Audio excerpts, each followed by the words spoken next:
You started a business for one reason. That was your dream. It's what you want to do. You can only help so many people, but the first person you have to help is yourself. And if you don't take care of yourself first, you can't help others. I mean, the biggest thing in business, I'll give you a couple, more than one, because in business, there's always more than one thing that you need to do. The biggest thing is never look at it as a loss. Like, you can't see it right now, but off camera, I have $15,000 worth of floor plans sitting over here. And at first, in my head, I'm like, oh my God, I spent all this money, it's wasted. And in actuality, because our business grows by 10 to 18% a year, I was able to take those plans and I learned from all the different contractors and electricians and the plumbers, and realized all the plans that I was having them draw, because I was figuring on, all right, we'll add on 4,000 square feet and we'll build this business to do 5 million a year. Well, we started doing online sales, and now we have 100 online stores at once. We have customers all over the United States and different countries. Well, now, instead of us pulling the trigger too early and building a smaller edition, now we're waiting 3 to 5 years, and we're looking to build an edition that's at least 10,000 square feet. So yeah, it was a $15,000 education. It's no different than going to college and getting a degree. I learned a lot from that. So never consider it a loss, consider it a life lesson.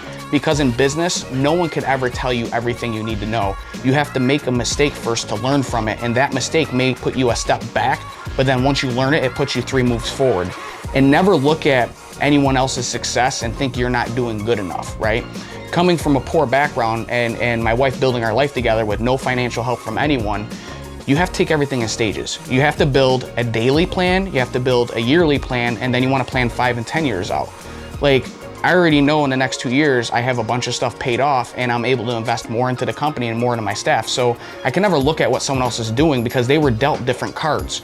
We all have different goals. That's like working out at a gym, and we are all starting out at different stages, right? Like, someone could be there for a year, 6 months, or someone could be overweight, more than I was when I started. Everybody's working at a different level, but it's just as hard for each one of us. And once you realize that and you get, you look at what everybody else is doing, you feed off of that as a positive. And then if someone's being negative, because you're going to run into the negative where if you're doing something and you're making good money at it, or you're finally building that reputation, it could be a competitor that's not happy with you. It could be a family member not happy with you, saying, why didn't you discount me? Listen, you started a business for one reason. That was your dream. It's what you want to do. You can only help so many people, but the first person you have to help is yourself. And if you don't take care of yourself first, you can't help others. And just know that you need to lead by example at all times, and you need to be hungry 24/7. Work your business like a farm. Just because you got 10 years in or 15 years in doesn't mean you slow up. You work it the same until the day you're ready to be done, because you have to maintain and grow.